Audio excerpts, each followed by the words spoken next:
Hi,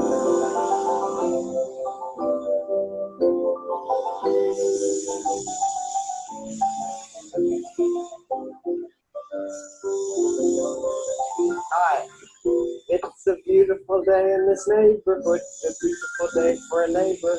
Would you be mine? Could you be mine?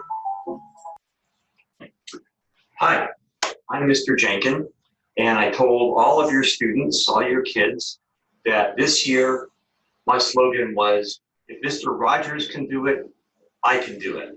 So I have really committed myself to kind of, like Mr. Rogers, reaching through the TV screen and kind of pulling them into math. So let's talk a little bit about how I'm going to do that. First of all, I should tell you that I really like math. This is my 10th year teaching, all of it at NDA.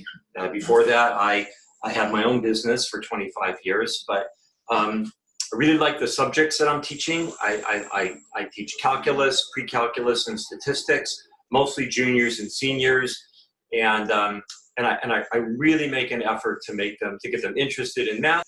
So while I really like math, and I'm pretty good at it, and I'm pretty good at explaining it, and I want your kids to like math, a lot of what teaching is about, I think, and success, even in getting them to understand the math, is making that connection with them.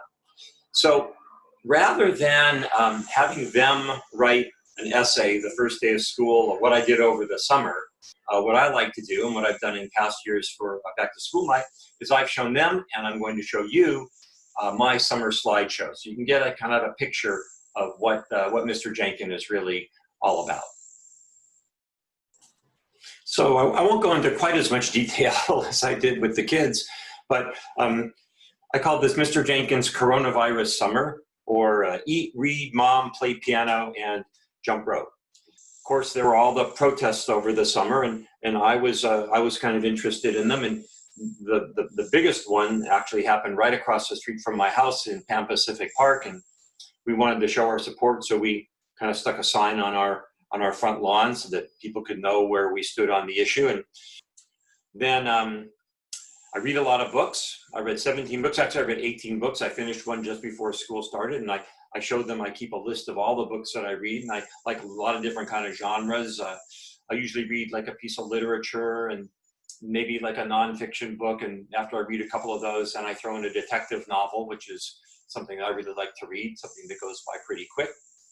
And if they ever want to read a book and they want a suggestion, I have a list of going back 20 years of about 600 books that I've read, and so I can probably find them something interesting, or you if you're interested. This is a picture of my wife and part of the Eat part of the summer, and that was Father's Day breakfast, which I cooked. I can only cook 3 things. I can cook French toast, scrambled eggs, and then I cook this thing called fried matzah, which is like matzah with it's French toast matzah. And then I also pointed out to them, I'll circle it here, my coffee mug, which is a math coffee mug. So math is never too far away from the picture.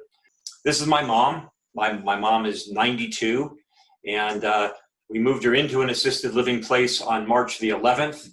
And on March the 13th, we moved her out because we got so worried about the coronavirus. So there was a little bit of disruption in her life. And but I would go over and visit her a couple times a week at her house. And more eating, you know, my mom is eating cantaloupe and chocolate ice cream. So I kind of got my sweet tooth from my mom. And as you can see, this is one of the treats that I would get at my mom's house, as is that, and as is that. The kids got a chuckle out of that, and then they got a real chuckle out of that, which was, you know, like I said, like this is about one of the benefits of going to my mom's house, and one of the things that I really like to do, which is eat sweet things. So that's a little picture of me. I did send out an email to all the parents whose email addresses I have, making sure that you know that you can contact me anytime. I'm very accessible. If you have a question, a concern, you just want to talk about something, you know, by all means, just send me an email, and we can either have a phone call or a Zoom chat. And, you know, I really want to make this a good year for your kids and help them learn some math and kind of, I'm gonna get over choked up here, just kind of try and help them through this really difficult period. So thank you for watching my video, and I hope I get to meet all of you, and thank you for sending your kids my way.